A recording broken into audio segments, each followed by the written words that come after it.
I'm Grace, 22 years old, and 2 weeks ago I collapsed on stage in front of 3,000 people on the day I was supposed to give the valedictorian speech.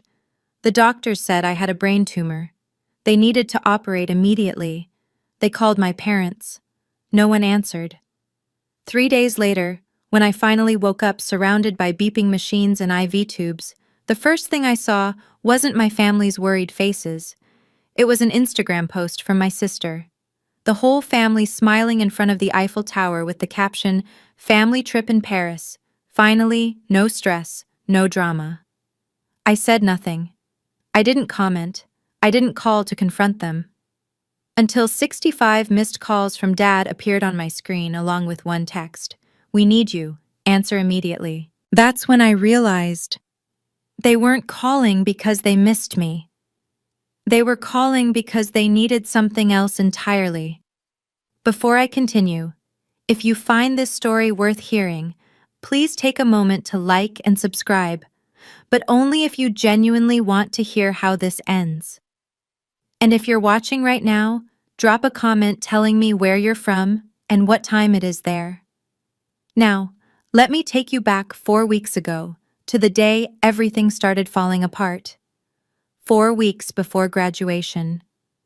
I'm standing in my childhood kitchen, watching Mom flip through a stack of wedding magazines. Not for me, of course. For Meredith. My older sister just got engaged, and suddenly the entire house revolves around her timeline. "Grace, can you pick up the napkin samples from the printer tomorrow?" Mom doesn't look up. Meredith's too busy with dress fittings. "I have finals, Mom." "You'll manage. You always do." That's the thing about being the reliable one. Everyone assumes you'll just handle it. I've been handling things for 4 years now, working 25 hours a week at a coffee shop while maintaining a 4.0 GPA, paying my own tuition through scholarships and tips. Meanwhile, Meredith's entire education was funded by our parents. Every semester. No questions asked. "Mom, I actually wanted to talk to you about graduation." I keep my voice casual. "I need to get something to wear for the ceremony. Maybe we could go shopping this weekend?" Mom finally looks up, but her eyes are already drifting back to the magazines. "Sweetie, you're so good at finding deals online. I'm sure you'll figure something out. I need to focus on your sister's engagement party. It's in 2 weeks. But graduation is..." "Grace." Her tone sharpens. "Your sister is bringing her fiancé's parents. Everything needs to be perfect." I nod. I always nod. Later that evening, I'm folding laundry in my old room when I hear Mom on the phone with her friend Linda. "Oh, the graduation?" "Yes, she's valedictorian. Can you believe it?" A pause. A laugh. "But honestly, the timing is terrible. Meredith's engagement party is that same week, and that takes priority. Grace understands. She's always been so independent. That's the word they use when they mean forgettable." That night, I call the only person who's ever asked how I'm actually doing. Grandpa Howard picks up on the second ring. "Gracie, I was just thinking about you." Something in my chest loosens. "Hey, Grandpa. Tell me everything. How are finals? How's the speech coming along?" I sink onto my bed, phone pressed to my ear. For the next 20 minutes, I actually talk. About my thesis. About the speech I've rewritten 6 times. About how terrified I am of standing in front of thousands of people. "Grace," Grandpa says when I finish, "do you have your dress yet? Shoes? Do you need anything?" My throat tightens. "I'm fine, Grandpa. Really." He's quiet for a moment, the kind of quiet that means he doesn't believe me. "Your grandmother would be so proud of you," he finally says. "You know that, right? She always said you had her spirit." I never met Grandma Eleanor. She died before I was born. But I've seen pictures. Everyone says I look exactly like her. The same dark hair, the same stubborn chin. "I'll be there, Grace. Front row. I wouldn't miss it for the world." "Thanks, Grandpa." My voice cracks slightly. "That means a lot." And Grace, I have something for you. A gift. Your grandmother wanted you to have it when you graduated. I've been holding on to it for years. Before I can ask what it is, Meredith burst into my room without knocking. Grace, did you use my dry shampoo? I can't find it anywhere. I cover the phone. I don't use your stuff, Meredith. She rolls her eyes, flashes her engagement ring like it's a weapon. Whatever. Oh, congratulations on the valedictorian thing, I guess. Then she's gone. Grandpa heard everything. He says nothing, but his silence speaks volumes. 1 week before graduation. I'm running on 4 hours of sleep, 3 cups of coffee, and pure spite. Finals are done. My thesis is submitted. I've been pulling double shifts at the coffee shop because rent is due, and I refuse to ask my parents for help. They'd just use it as ammunition later. We helped you with rent that one time, remember? My head has been pounding for 3 days straight. I tell myself it's stress. It's always stress. Mom calls while I'm wiping down tables after closing. Grace, I need you home this weekend. The engagement party is Saturday and I need help with setup. Mom, I'm working. Call in sick. Meredith needs you. I grip the phone so hard my knuckles turn white. What about what I need? Silence. Then, Grace, don't be dramatic. It's one weekend. Your sister only gets engaged once. And I only graduate once, I think. Valedictorian, 4 years of perfect grades while working myself to exhaustion. But I don't say that. I never say that. Fine, I'll be there. I hang up and immediately feel the familiar ache behind my eyes intensify. The room tilts slightly. I grab the counter. You okay? My coworker Jamie looks concerned. Yeah, just tired. That night, I have a nosebleed that won't stop for 15 minutes. I tell myself it's the dry air. It's nothing. On the drive home, I get a text from Meredith. Don't forget to pick up the custom napkins and wear something nice. Tyler's parents will be there. Not how are you, not thanks for helping, just orders. My phone buzzes again. Dad this time. Can you pick up Aunt Carol from the airport Friday? Mom and I are busy with Meredith's party prep. I pull over to the side of the road. My hands are shaking, and I can't tell if it's rage or something else entirely. Rachel shows up at my apartment unannounced with Thai food and a worried expression. You look like death, she says, pushing past me into the kitchen. Thanks, love you too. Rachel Miller has been my best friend since freshman orientation. She's the only person who's seen me cry over my family. She's also brutally honest, which I both love and hate. Grace. She sets down the food and turns to face me. When's the last time you slept? Actually slept? I sleep. Liar. She crosses her arms. I talked to Jamie. She said you almost passed out at work yesterday. I was just dizzy. It's finals stress. It's your family stress. Rachel's voice softens. Grace, you're destroying yourself for people who won't even show up to your graduation. They're coming to graduation. Are they? I open my mouth to argue, then close it, because the truth is I don't know. Mom hasn't mentioned it in weeks. Dad keeps forgetting the date. Meredith doesn't even know I'm valedictorian. They'll come, I say weakly. It's my graduation. Rachel sits down across from me. Babe, in 4 years they haven't come to a single award ceremony. Not one. Remember when you won that teaching fellowship? Who was in the audience? You. And Grandpa. Exactly. She reaches across the table and takes my hand. Grace, you don't have to keep setting yourself on fire to keep them warm. They're not even looking at the flame. My eyes sting. I blink rapidly. That night after Rachel leaves, I'm brushing my teeth when my vision suddenly doubles. I grip the sink. The headache is back, worse than before. I should see a doctor, I think. But there's no time. The engagement party is tomorrow. I swallow 2 more ibuprofen and go to bed. My phone lights up, a text from Rachel. If anything happens, call your grandpa. He's the only one who actually cares. I don't respond.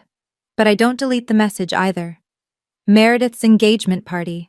I've been on my feet for 6 hours, setting up chairs, arranging flowers, refilling champagne glasses, playing the role I was born into, the invisible support system.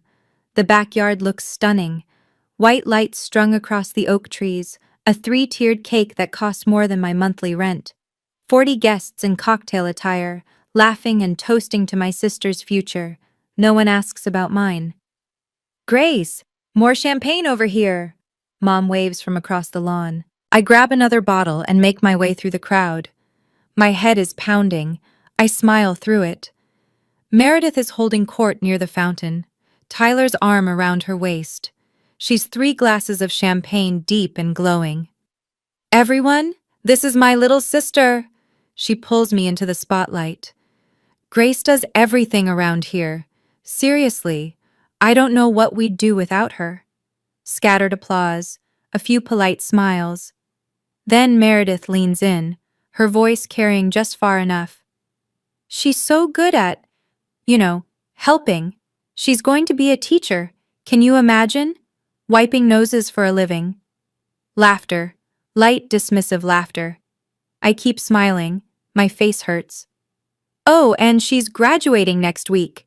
Meredith adds like an afterthought. Veil something? What's it called again? Valedictorian, I say quietly. Right, that. Meredith waves her hand. She's always been the smart one. But smart doesn't buy Louboutins, does it? More laughter. I excuse myself to the kitchen, lean against the counter, breathe.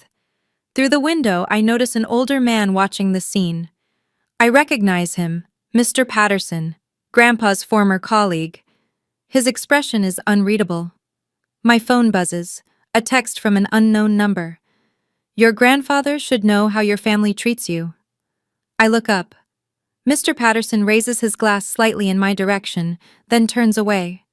My hands are trembling. But this time, I don't think it's just the humiliation. After the party, I'm alone in the kitchen, elbow deep in dishes. Everyone else is in the living room, cooing over engagement photos. Mom walks in, face flushed with wine and satisfaction. Grace, I have wonderful news. I don't turn around. What is it? We're going to Paris, the whole family. Tyler's treating us to celebrate the engagement. My hands stop moving in the soapy water. Paris? When? Next Saturday. We fly out Friday night. Friday night. Graduation is Saturday morning. Slowly, I turn around. Mom, my graduation is Saturday. She waves her hand. I know, sweetie, but the flights were already booked when we realized. Tyler got such a good deal. You're missing my graduation for a vacation. Don't say it like that. Mom frowns. It's not just a vacation. It's for your sister. I'm valedictorian, Mom. I have to give a speech. And you'll be wonderful. You don't need us there, Grace. You've always been so self-sufficient.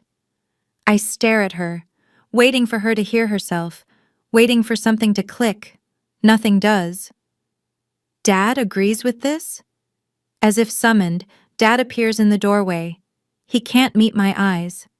Grace, your mother and I discussed it. Meredith needs family support right now. She's going through a big life change. And graduating valedictorian isn't a big life change? You're strong. Dad's voice is tired. You don't need us the way your sister does. The room tilts. I grab the counter. Grace? Mom's voice sounds far away. You look pale. I'm fine. I'm not fine. My vision is blurring at the edges. The headache is screaming now, a sharp pressure behind my left eye. I need to go, I manage. Early shift tomorrow. I walk out before they can respond. In the car, I sit in the darkness for 10 minutes. Then I drive to my empty apartment and cry until I can't breathe. 3 days before graduation. I'm lying on my apartment floor because getting up feels impossible. Rachel's voice crackles through speakerphone. They're skipping your graduation for a vacation? A vacation? It's for Meredith's engagement. Grace, stop making excuses for them. I'm not making excuses. I'm just accepting reality. That's worse. I stare at the ceiling. There's a water stain shaped like a broken heart. Fitting. 4 years, Rachel continues. 4 years you worked yourself half to death, and they can't postpone one trip? Apparently not. She goes quiet, then softer. How are you feeling? Physically, I mean. You sounded weird on the phone yesterday. I'm fine. Grace. Really, just tired. That night, I wake up at 3 a.m. with the worst headache of my life. The pain is so intense I actually whimper. I stumble to the bathroom. Blood. My nose is bleeding again. Heavy this time. It won't stop.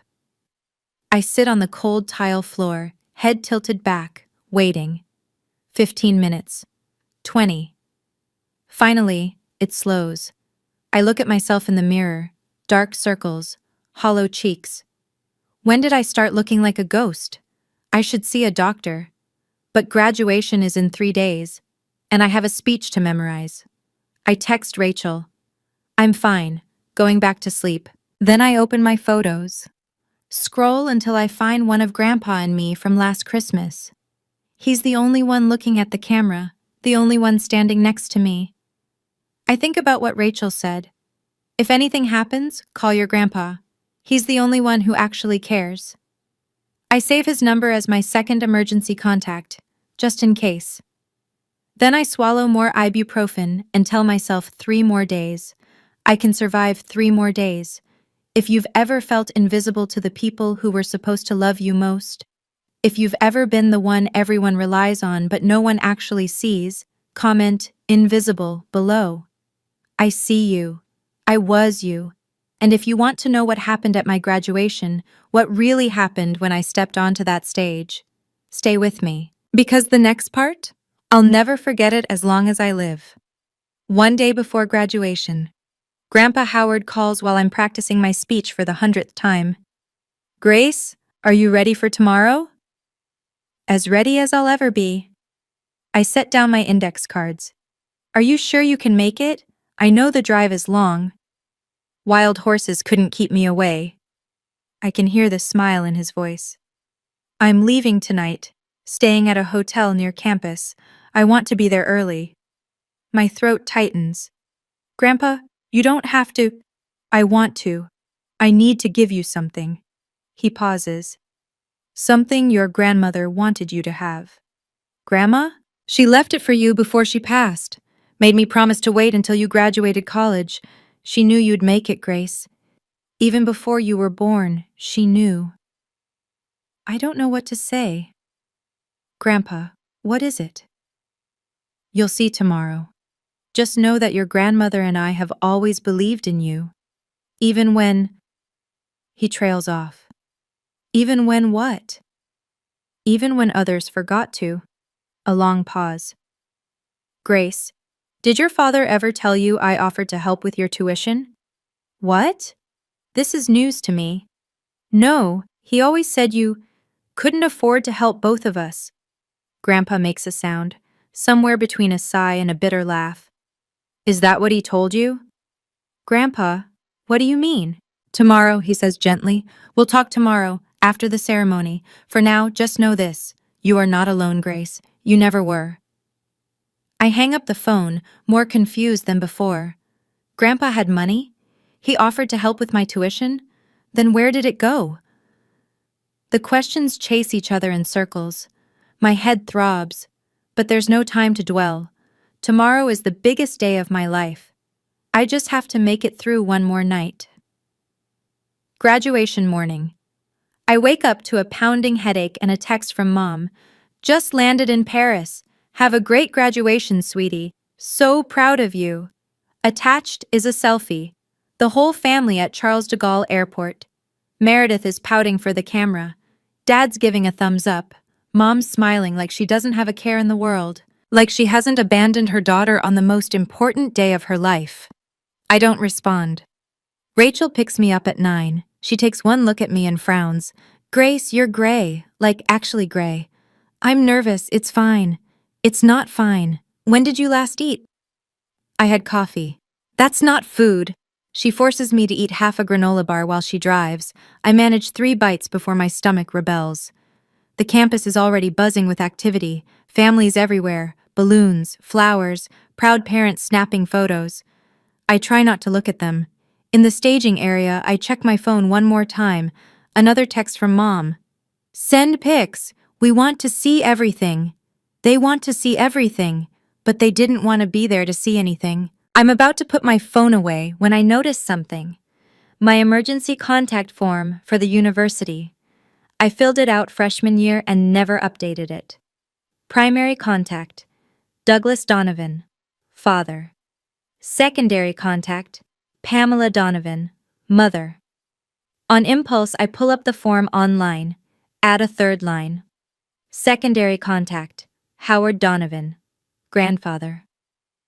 I don't know why. It just feels right. Then I see him. Grandpa in the front row, already seated, already waiting. He waves. In his hands, I can see a manila envelope. I wave back. For the first time all week, I feel like I can breathe. Grace Donovan? A stage manager approaches. You're up in 10 minutes. 10 minutes. I can do this. I just have to stay standing long enough to make it through. 3,000 people. The sun is blazing. My cap feels too tight. The black gown absorbs heat like a furnace. My name echoes through the speakers. And now, our valedictorian, Grace Donovan. Applause. A roar of applause. I walk to the podium, one foot in front of the other. The stage lights are blinding. I grip the microphone, find Grandpa in the crowd. He's beaming. Rachel is next to him, phone out, recording. 2 empty seats beside them, reserved for family. No one claimed them. I clear my throat. Thank you all for being here. Today, I stand before you not just because of grades or test scores, but because of the people who believed in me. The words are there. I've practiced them 1,000 times. But something is wrong. The stage tilts. My vision narrows, tunneling to a single point. The microphone slips. I hear my own voice, distant, strange. Believed in me when I couldn't. Pain explodes behind my eyes, white hot, blinding. The world spins. I see Grandpa's face, confusion turning to horror. I see Rachel standing up. I see the 2 empty seats. And then I see nothing. My body hits the stage floor with a sound I'll never forget, screaming. Somewhere far away, people are screaming. Call 911. Get a doctor. Someone call her family.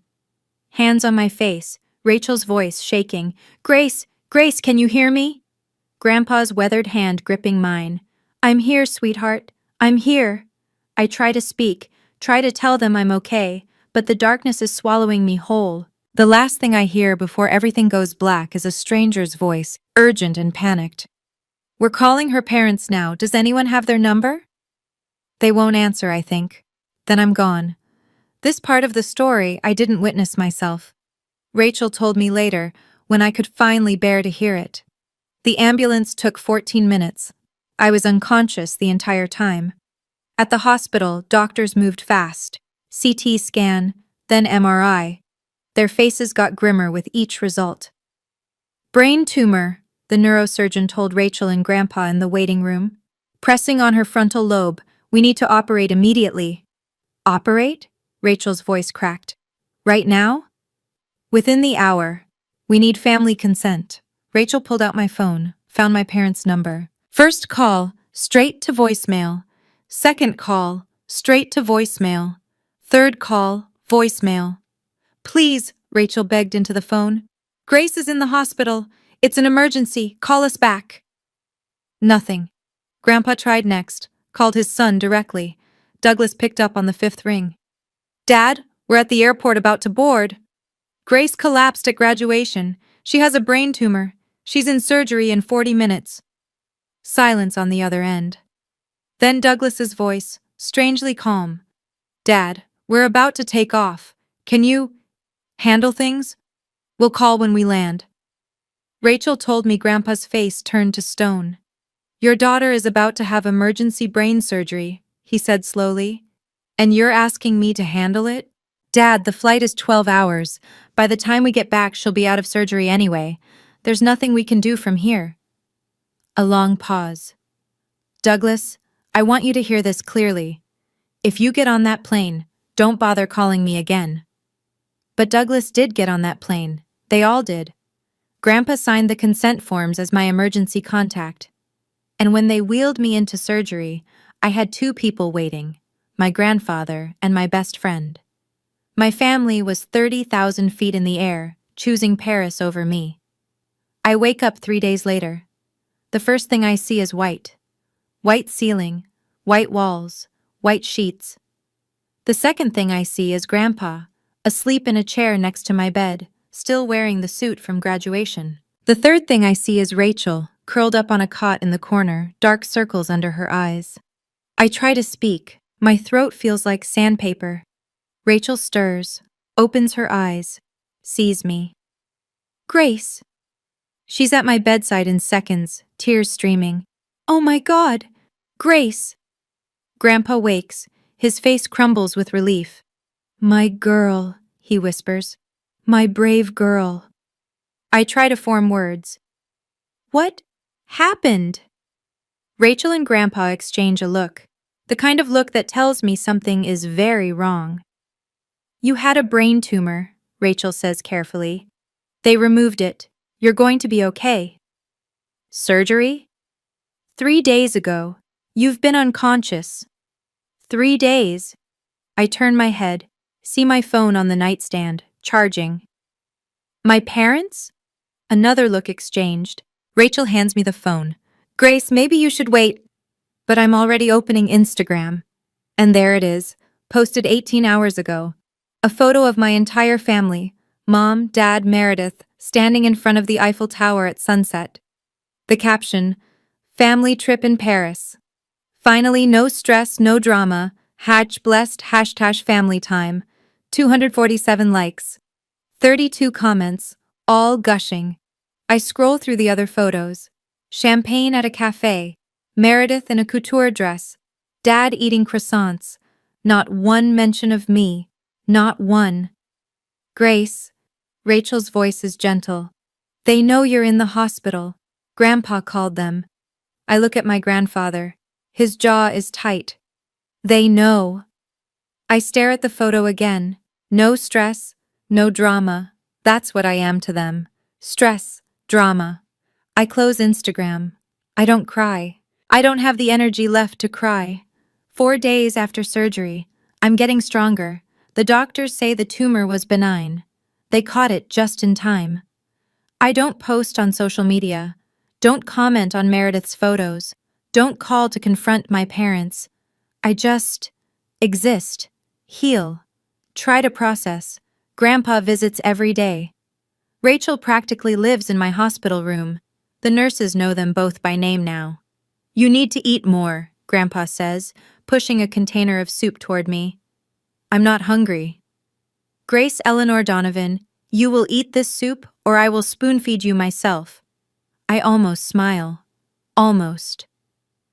That evening, Rachel goes home to shower. Grandpa falls asleep in his chair.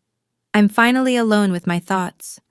That's when my phone lights up. 1 missed call from Dad, 5 missed calls from Dad, 20 missed calls from Dad, 65 missed calls from Dad. My heart stutters. Then the texts start appearing. Dad. Grace, call me back, important. Dad. Answer your phone. Dad. We need to talk, now. Dad. Grace, this is urgent. Call immediately. Mom. Honey, call your father, please.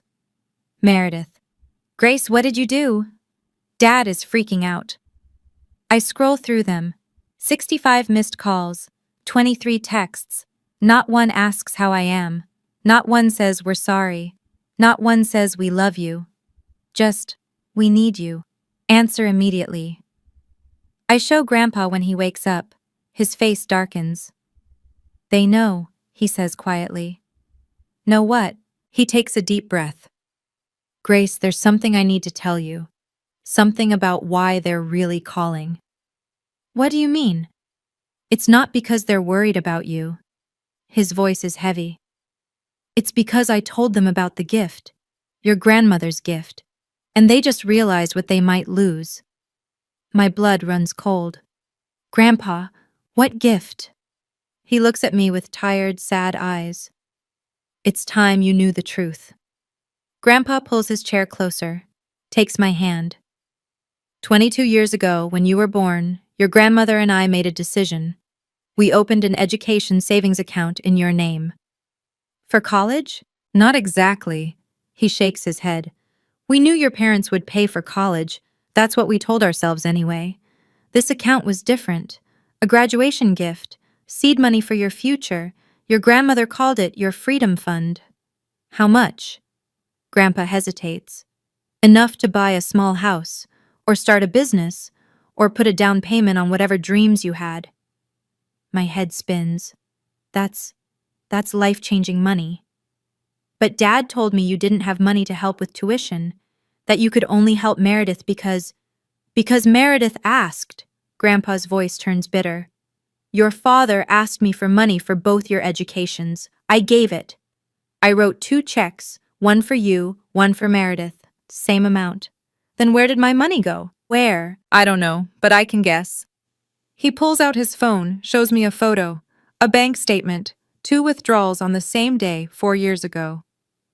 Your parents cashed both checks. They put Meredith's portion toward her tuition, and yours. I think about their new kitchen renovation, Mom's designer bags, the vacation fund they always seem to have.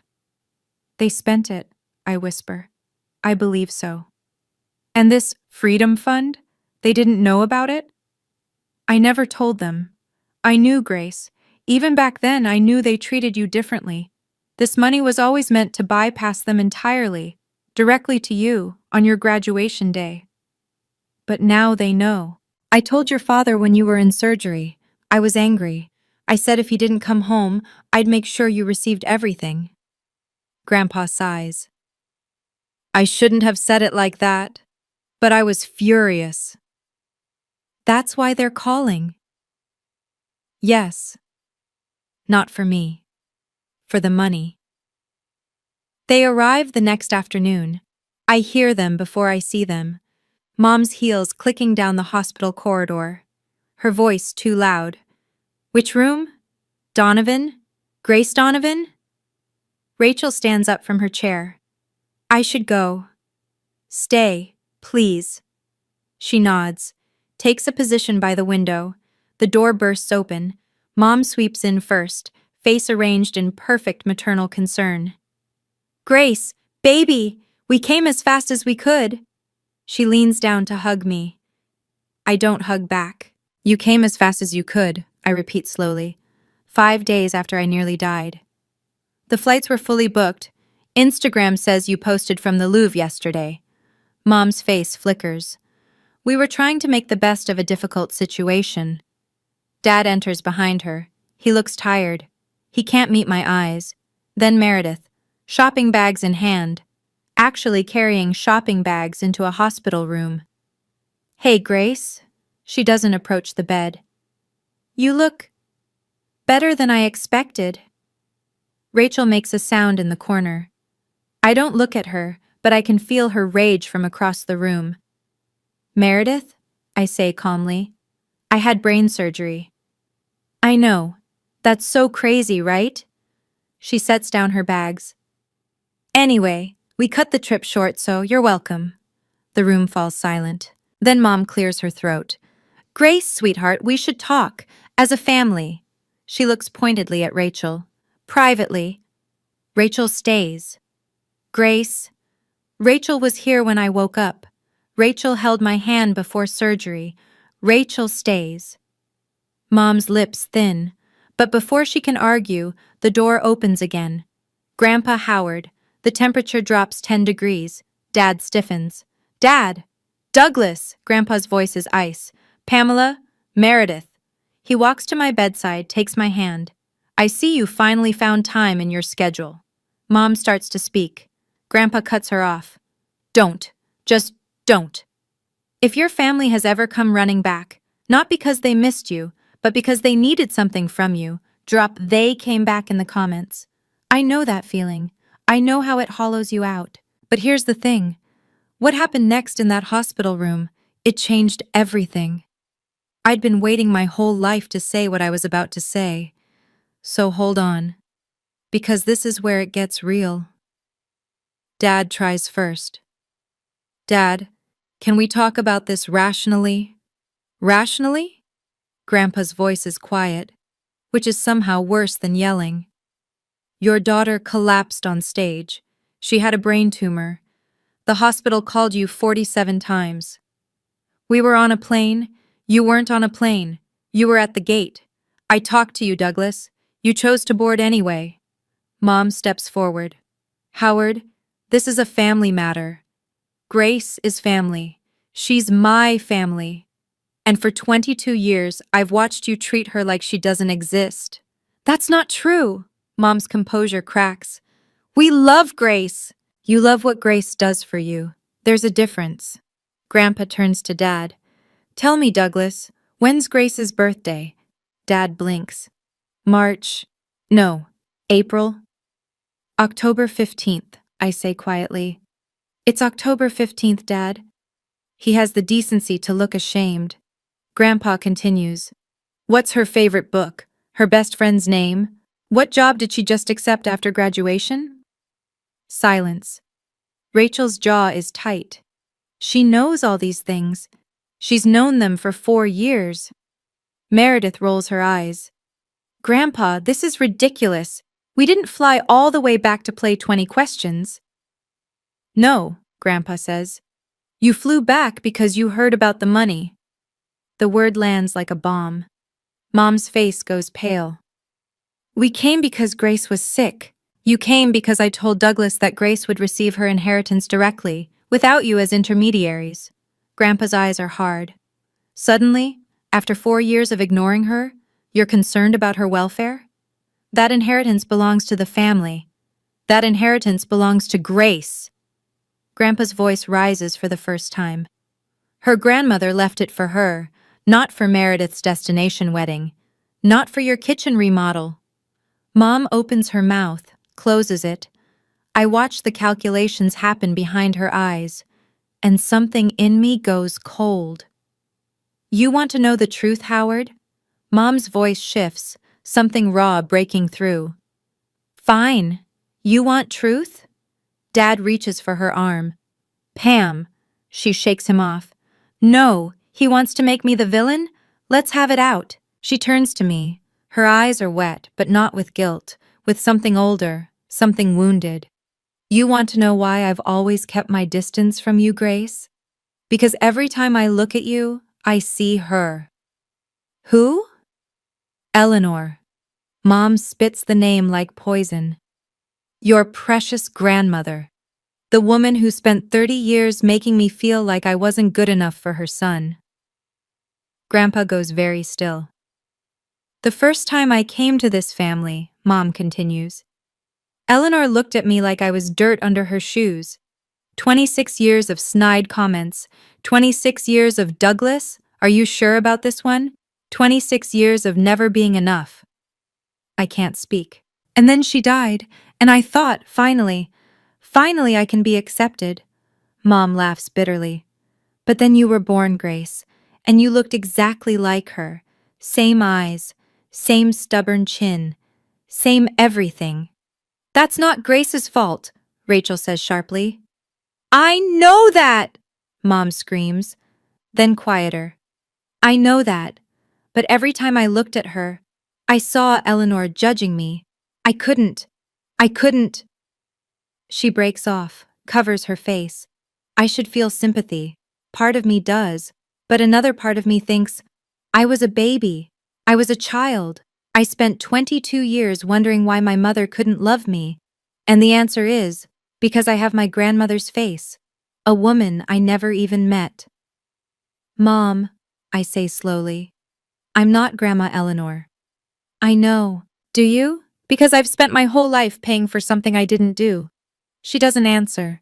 That tells me everything. I push myself up against the pillows. My body is weak, but my voice is steady. Mom, I say. I understand now. You had a painful relationship with Grandma. You felt judged. That hurt you. Hope flickers in her eyes. But that is not my fault. The hope dims. For 22 years, I've done everything right. Perfect grades, no trouble. I worked 3 jobs so you wouldn't have to pay for my education. I showed up to every family event. I helped with every party, every holiday, every crisis. Grace, I'm not finished. My voice doesn't waver. I did all of that because I thought if I tried hard enough, you would finally see me. Finally love me the way you love Meredith. Meredith shifts uncomfortably. But I was wrong, because you were never going to see me. You were always going to see her. I turn to Dad. And you.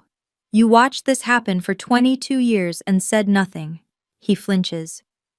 Grace, I didn't know how to How to what? Stand up for your daughter? Ask your wife why she flinches when I enter a room? It's complicated. It's really not.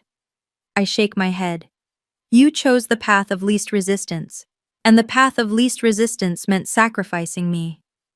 Grandpa squeezes my hand. I look at each of them in turn, Mom crying quietly, Dad staring at the floor, Meredith, arms crossed, defensive. I don't hate you, I say, any of you, but I also can't keep pretending this is normal. I can't keep being the invisible one. What do you want? Dad asks quietly. I take a breath. I want you to see me as a person, not as a ghost, not as a burden, not as someone who exists to make your lives easier. And if we can't, I meet his eyes. Then I'll mourn the family I wished I had, and I'll build a new one. The room is silent. I turn to Grandpa. I want to talk about Grandma's gift.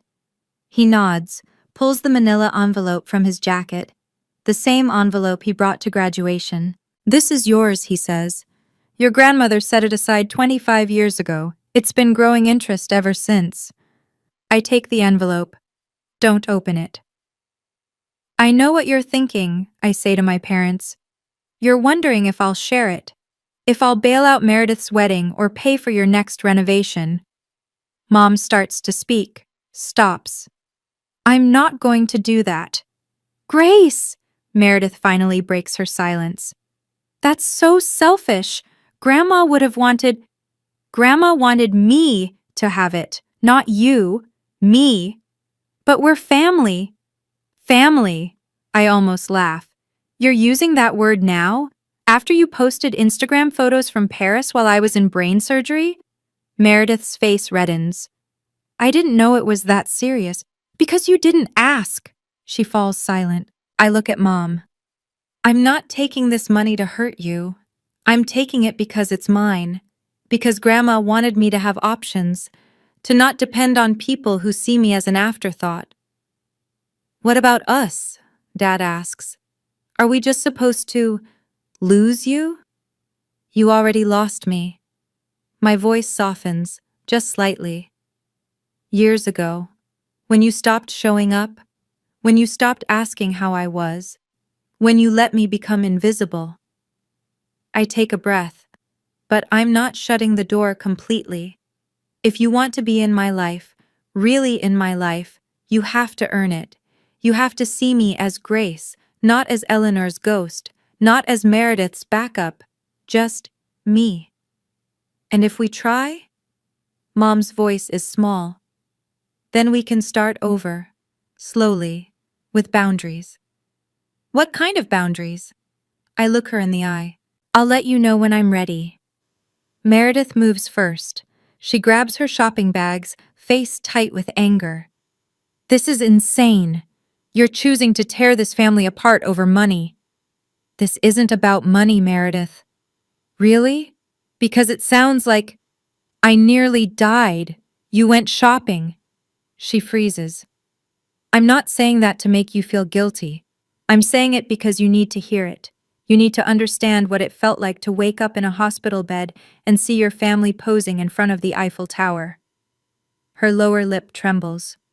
For a moment, I see something crack behind her eyes. Then she walks out.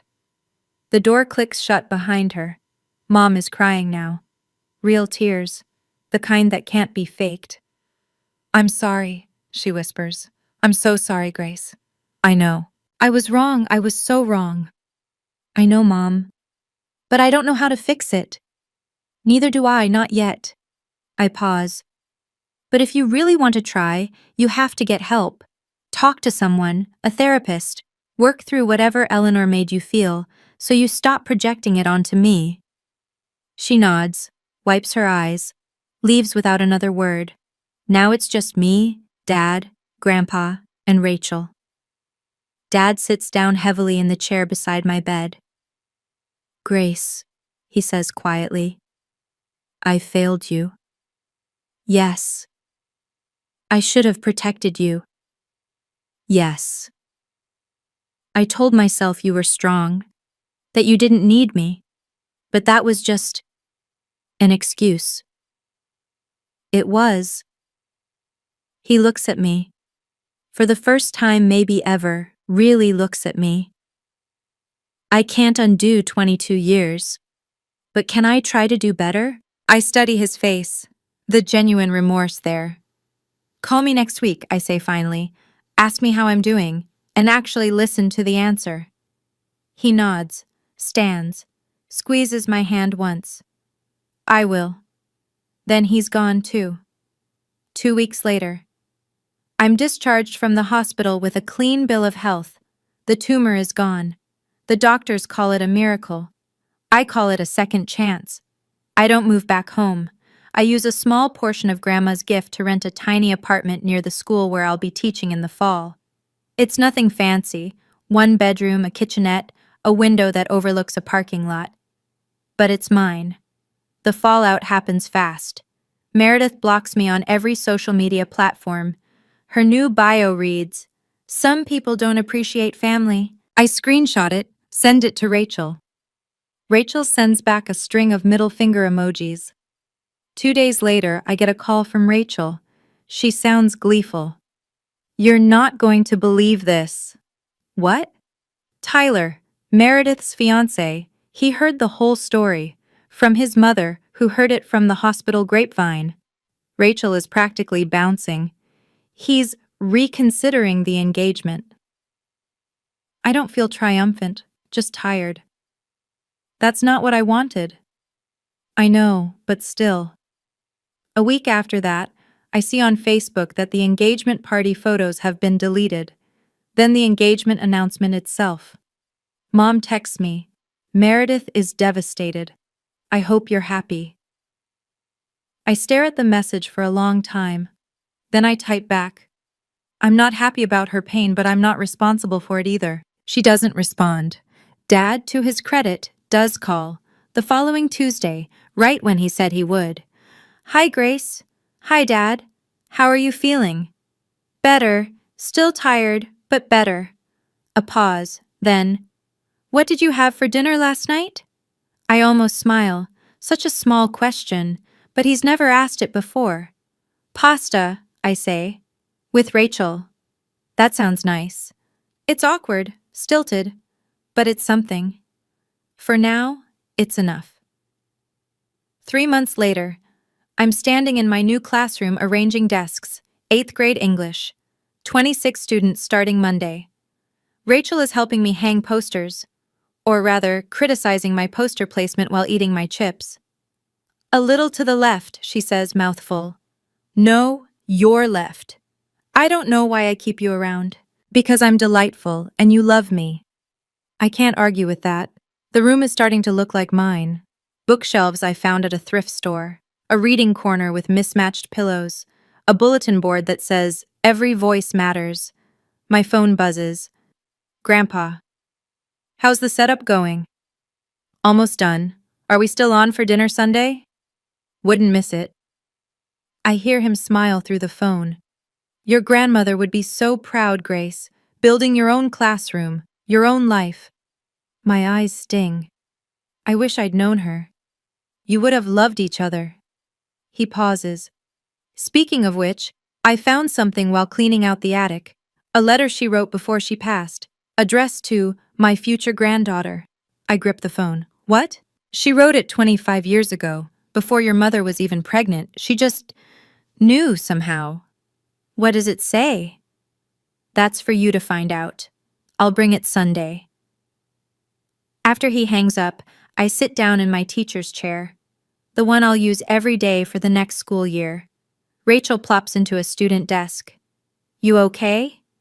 She wrote me a letter before I was born. Rachel's eyes widen. That's kind of amazing. Yeah. I look around my classroom, at the life I'm building from scratch. It is. Outside, the sun is setting. Golden light streams through the windows. For the first time in months, maybe years, I feel like I'm exactly where I'm supposed to be. 1 month later. A knock on my apartment door, Sunday afternoon. I open it to find Dad standing there holding a cardboard box. Hi, Grace. I blink. Dad? I wasn't expecting. I know, I should have called. He shifts the box in his arms. Can I come in? I step aside, let him enter. My apartment is small but cozy now. Plants in the window, photos on the shelf, Rachel at graduation, Grandpa and me at a restaurant, my students' artwork from the first week of school. Dad looks around, taking it in. You've made this nice. Thanks. He sets the box on my tiny kitchen table. I brought you something. What is it? Open it. I pull back the cardboard flaps.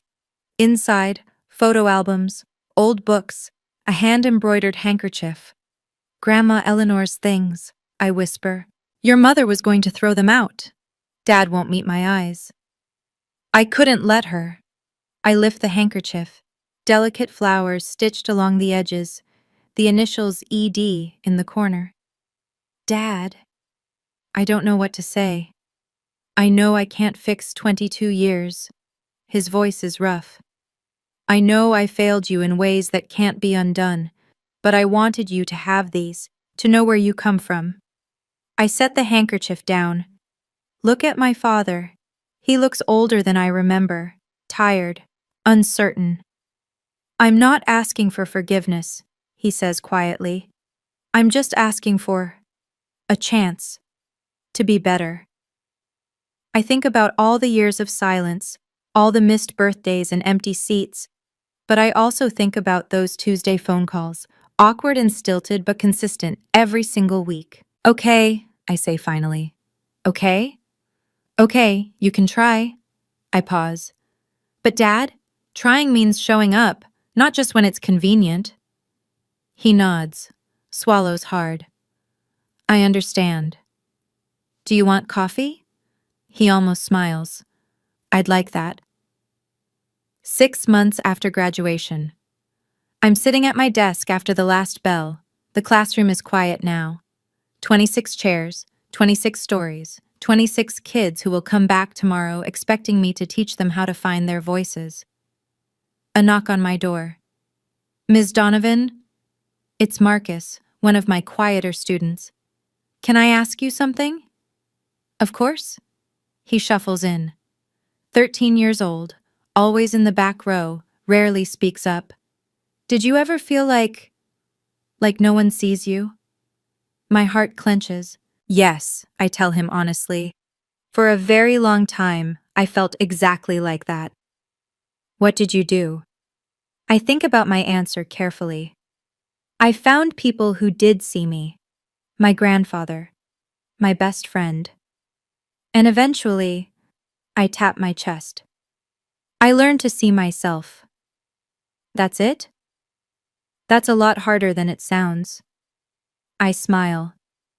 But once you know your own worth, you stop needing everyone else to tell you. He nods slowly. Thanks, Ms. Donovan. After he leaves, I stay at my desk a while longer. On my phone, there's a photo I look at sometimes.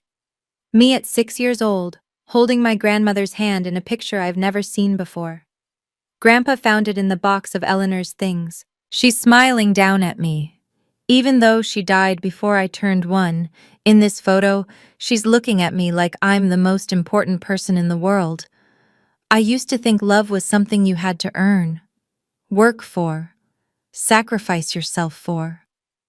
Now I know better. Love is who shows up. Love is who stays. And I don't need to keep setting myself on fire to prove I'm worth someone's warmth. I know my worth now. That's enough. That's more than enough. 1 year after graduation, my phone rings while I'm grading papers, a number I haven't seen in months. Meredith. I let it ring twice, 3 times. Then I answer. Grace? Her voice is smaller than I've ever heard it. Can we talk? I'm listening. Tyler left, for real this time. She laughs, but it's hollow. Turns out his family didn't want a daughter-in-law from a family that abandons people in hospitals. I don't say anything. And I got into some debt. Credit cards. I thought Tyler would help cover it, but she trails off. I don't know what to do. Why are you calling me? Because you're the only person who doesn't want something from me. Her voice breaks. Mom and Dad are furious. They keep talking about how I embarrassed them. My friends only liked me because of Tyler's money, and I hear her crying, real tears, the kind you can't fake. Part of me wants to say, now you know how it feels. To be alone, to be abandoned. But that's not who I want to be. Meredith, I say carefully, I'm sorry about Tyler. I'm sorry you're hurting. You don't have to, but I can't fix this for you. I can't pay off your debt or make Tyler come back. That's not my role anymore. Silence. Then why did you answer? Because you're my sister, and I wanted you to know that I don't hate you. She's quiet for a long moment. I was terrible to you, she whispers. Yes. I don't know why, I never had to try. Everything was always handed to me, and you worked so hard, and I think I was jealous. Maybe. Can we ever be okay? I think about it. Really think. I don't know, I say honestly. But if you're willing to do the work, I'm willing to try. Really? Really. But Meredith, you have to actually change, not just say you will. I know. I hope so. 2 years after graduation. I'm sitting in a crowded auditorium, waiting for Grandpa Howard to take the stage. The banner behind the podium reads, Community Educator of the Year Award. Rachel is beside me, dressed up for once. I can't believe he's finally getting recognized. He deserves it 10 times over. The announcer calls his name. The crowd applauds. Grandpa walks slowly to the podium, 80 years old but still standing tall. He adjusts the microphone, scans the audience until his eyes find mine, and then he smiles. Thank you for this honor, he begins. But I want to dedicate this award to someone else, my granddaughter Grace. My breath catches. 2 years ago, I watched this young woman collapse on stage at her graduation. She had a brain tumor. She nearly died. He pauses. And she woke up to find that the people who should have been there weren't. The audience is silent. But Grace didn't give up. She didn't become bitter. Instead, she built a life filled with people who love her for who she is, not what she can do for them. She's teaching now, shaping young minds, showing kids every day that they matter. His voice wavers. Her grandmother, my Eleanor, once told me, the people who are forgotten by the world need us to remember them the most. Grace taught me what that really means. I'm crying now. Rachel is crying too. Grandpa raises his award toward me. This belongs to you, sweetheart, for having the courage to choose yourself. After the ceremony, I hug him so tight I think I might never let go. I love you, Grandpa. I love you too, Grace. Your grandmother would be so proud. I know, I whisper. I finally know. My family is complicated. It always will be. Dad calls every Tuesday.